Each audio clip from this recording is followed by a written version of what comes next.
are we each able to admit when we were wrong?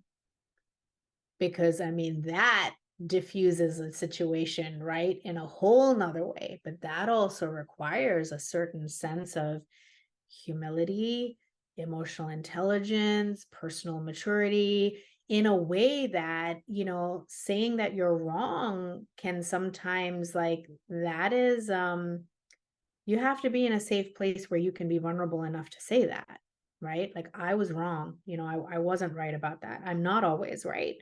Um, you know, I'm going with what I know at the time, or sorry, I reacted that way. That was incorrect of me to do, right? Being able to say, I'm wrong, I'm sorry, that was incorrect. That's perhaps a whole another situation.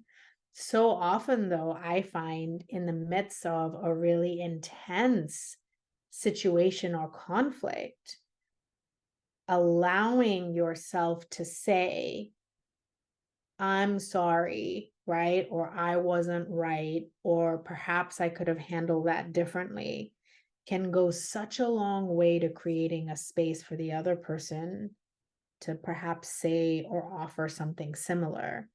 And then you feel everything go back down, because then nobody has to win or lose.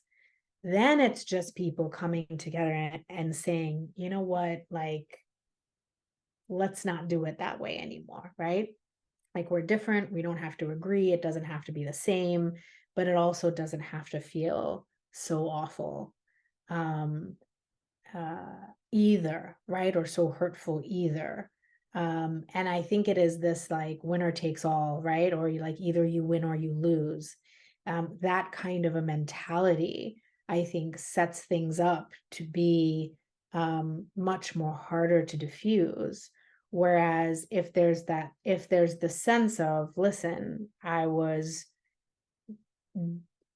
in that moment with the information I had, right? And I can take responsibility for that. And if all parties can do that, then actually you can realize that, like, something's usually somewhere in the middle of that. It's usually neither on one side or the other.